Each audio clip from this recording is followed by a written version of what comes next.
Hello, Adrian, and thanks for giving Hello, up time on a Sunday morning to have this interview. So, happy to join. Adrian Penz, and yeah, Adrian. So, do you want to start just by telling us when did you graduate from ISA, and when did you join ISA? You joined ISA, that must have been September 2006 in that case.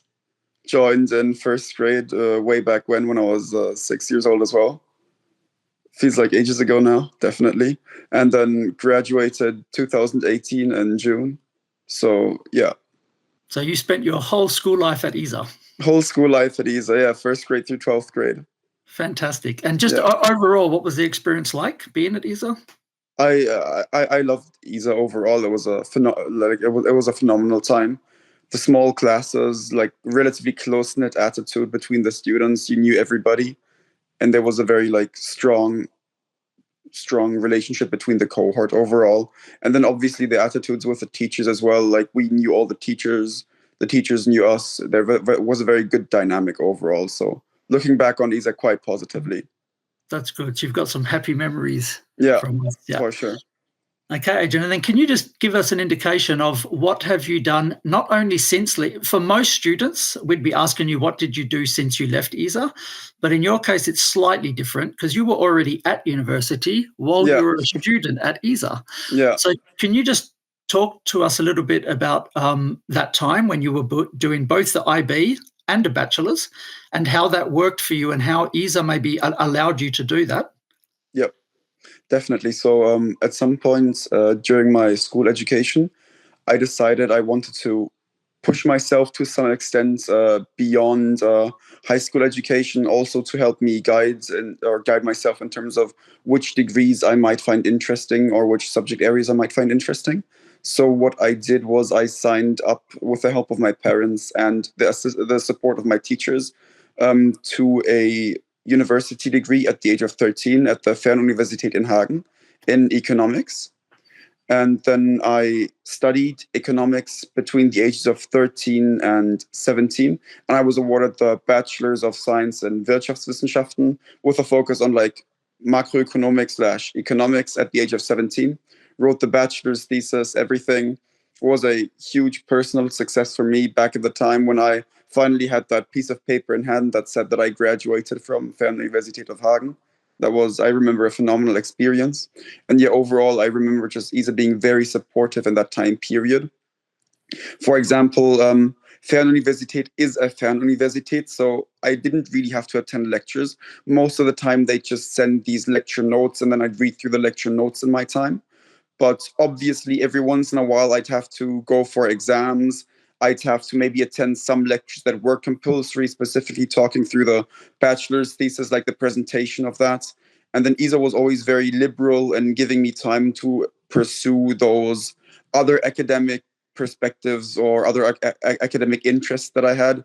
And also teachers were very happy to give me extra time slash as long as I was performing well in their classes, reduce the amount of homework that I had to do. So, for example, in math, I was quite on top of things in general. So as long as I still got good grades on the tests, the teachers were always quite lenient, and me having to do homework, which just made things a lot easier for me because then I was just better able to schedule my own personal time. And obviously, even aside of the university studies, I had a couple of teachers that whenever I was interested in a challenge would help me find interesting projects to work on. Mr. Arroyo was one of them. Like instead of doing the normal physics questions, he'd always have special physics questions and harder ones prepared for me to work through. So I think overall, ISA's been very supportive on the one hand by just letting me take free time when it was necessary to be able to complete that university degree and attend the important events, and also by giving me some sort of like academic support when necessary. Fantastic, Adrian. So based on that, following on from that, can you just say, because the other day I heard some grade 12s who were talking in class about how stressed and busy they are in grade 12 because there's a lot of work to do. Mm-hmm. And you were managing to do grade 12 and university at the same time. Have you got any tips for students about, like everyone goes on about work-life balance, how did you manage to balance that? I know that you just said ISA was, we allowed you certain privileges, but how did you manage to manage your time? Yeah. I mean, funnily enough, the bachelor's I finished in grade 11, right? So grade 12, I could actually dedicate most of my time just to school, which was a benefit because the IB is a tougher program. Like the IB can be challenging at times. It requires you to be just on top of things. I do think two of the things that do help with the management of it all, on the one hand, and that was a problem, that was a thing that I personally definitely had to develop, was just work organization. I, like earlier, I wasn't too organized of a person myself. I'd miss important deadlines. I wouldn't be on top of work, wouldn't know when important like hand-ins would be. But I guess juggling university with school, at some point you just like you had to become organized in order to remain on top of things, in order to be able to do both things successfully. And I do think that given how holistic the IB as a program is, learning how to remain organized and how to juggle the tasks, prioritize, is a really useful skill to gain, and a skill that I think in general one does tend to gain through the IB. I mean, you're in the IB, you're effectively doing 6 subjects plus CAS and all the other things related to it. I think without prioritization and work organization, that is just a quite difficult thing to do. But that is also in general a skill that's gained while doing the IB. And I think the other thing that's helped me specifically, and that I do believe will help a lot of other people, is just having the passion for the subject. It's quite phenomenal that you can pick subjects to a large extent yourself. As in, I chose, of course, math and physics because they were my primary interests, then chemistry as well. And then also the other subjects I developed a strong passion for. Even things that initially I wasn't as interested in, such as German and English, I was just confronted with very cool subject matter that I enjoyed. And I do always think, yes, the work can be difficult in times, but if you've managed to find the aspects of it that you find fascinating or interesting or enjoyable, then the work just doesn't seem as daunting because you're enjoying working on it. That's So yeah, great. finding a passion in it and then prioritizing the important tasks, I think, are the two best ways of coping/dealing with the IB as a whole. Okay, so self-management really important, and being interested in what you're learning, or Yeah, finding those interests, even if finding the interest. Yeah. fantastic. And Adrian, can you then tell us, since you left then, so you got your bachelor's at the age of, I think you said 17, or you were grade 11. Yeah. Before you got your diploma, you got your bachelor's, which is quite phenomenal. Yeah. Once you left ISA, what did you then continue on to do until up until today? Can you just give us a bit of a summary? Yeah, definitely. So first, I joined in for a master's at Oxford in economics. So I was in Oxford for 1 year doing my master's degree. That was a cool time overall. I fell in love with the city. Still today, I love Oxford so much in terms of the ambience, the aesthetics of the city, and all of the events, the people there. And I finished the master's after 1 year, but I realized I didn't quite feel ready to join the workplace. I mean, at that point, I was only 19. And while I did have the bachelor's and master's degree, I also wanted somewhat more of a like student experience, because I never really had the full-time undergrad experience. And I also realized that maybe my passion was more towards the mathematics and the economics per se.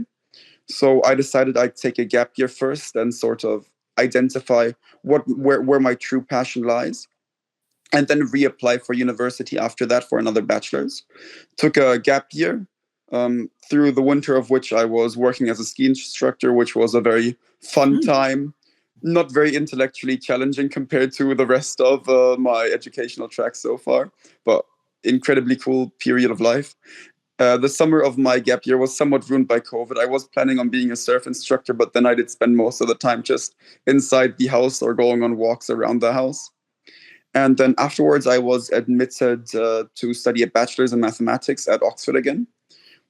So I studied at Oxford for 3 years, phenomenal 3 years of my life. I met many of my best friends now via Oxford, via my college, and through mathematics there.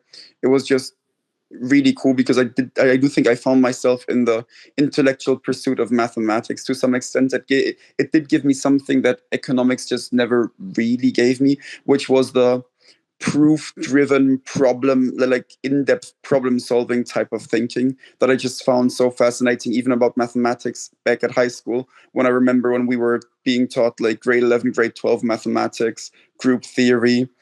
So that was a really cool experience.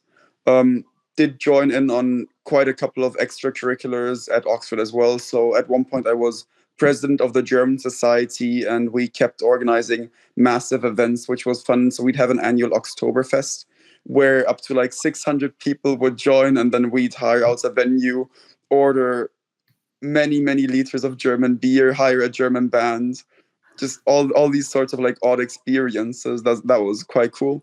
And then after 3 years of Oxford, most of my friends who also completed their bachelors at that point left Oxford. But I did want to do a master's in mathematics before I finally hit work life. So I decided if all of my friends had left Oxford, then I might as well go somewhere else as well and have a different experience. So I applied to Cambridge, and I got into the part 3 in mathematics at Cambridge, which is their master's degree, and went over to Cambridge.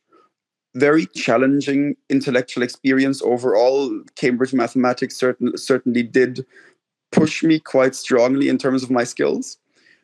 City-wise, also, obviously very similar experience to Oxford, but my heart will still beat for Oxford overall. I've been there for 4 years, and it was just the city that I fell in love with.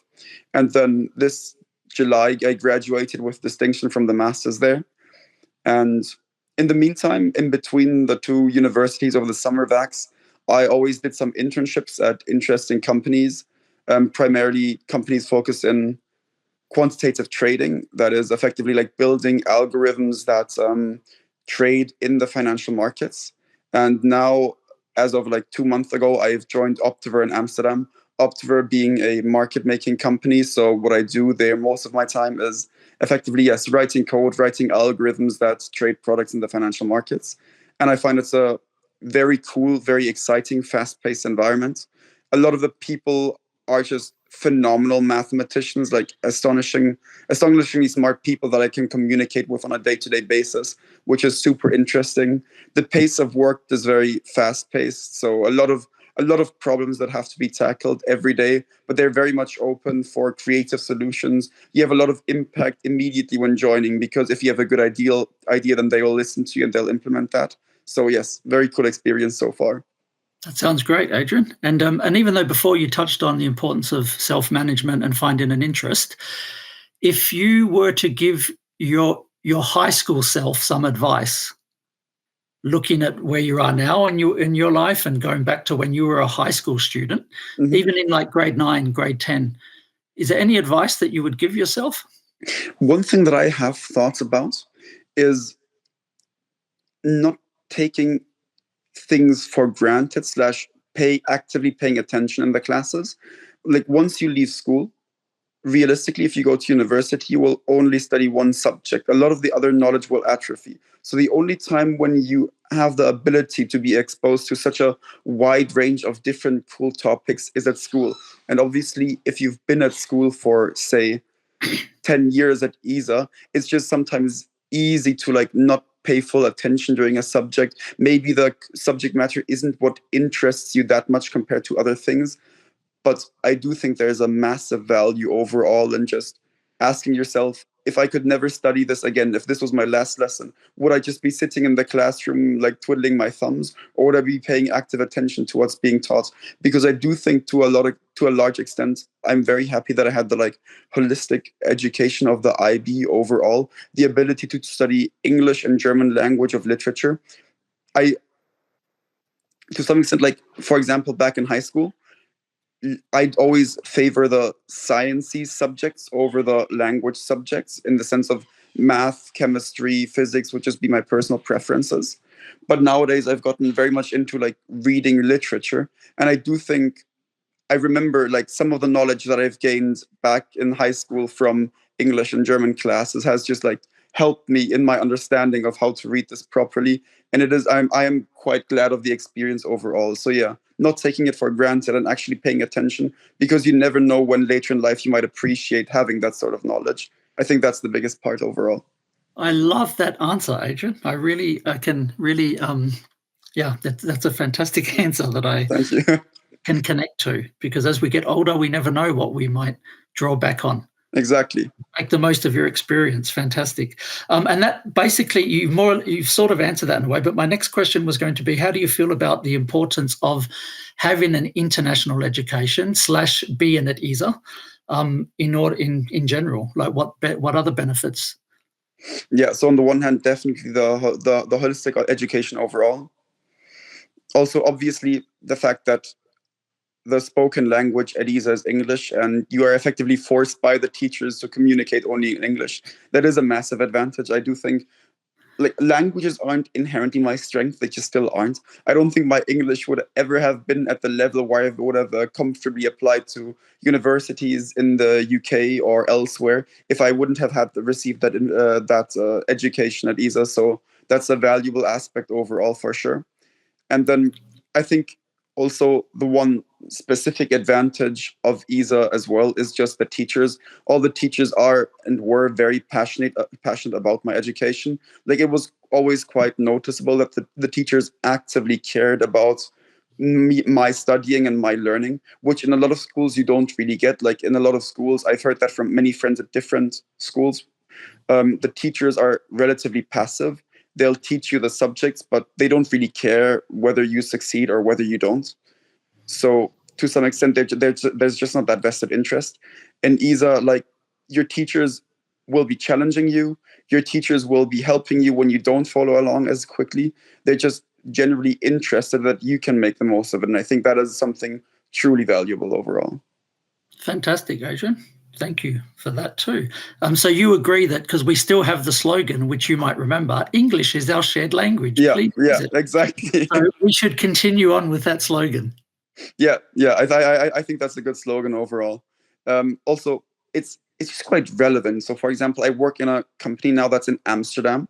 The spoken language is still English because English is the shared language. It's the language that everybody can communicate in. So if you don't speak in English, then people will actually remind you to communicate in English. And I just remember that was very similar at ISA. When we'd be speaking in German, there'd always be a risk that somebody wouldn't be able to follow along with our German properly. And so our teachers would obviously remind us to speak in English. And I think that's a completely valid approach on the one hand to our learning. I mean, we should be able to express ourselves very fluently in English if we've studied that for a couple of years, and also just in order to be able to include everyone in the conversation you're having right now.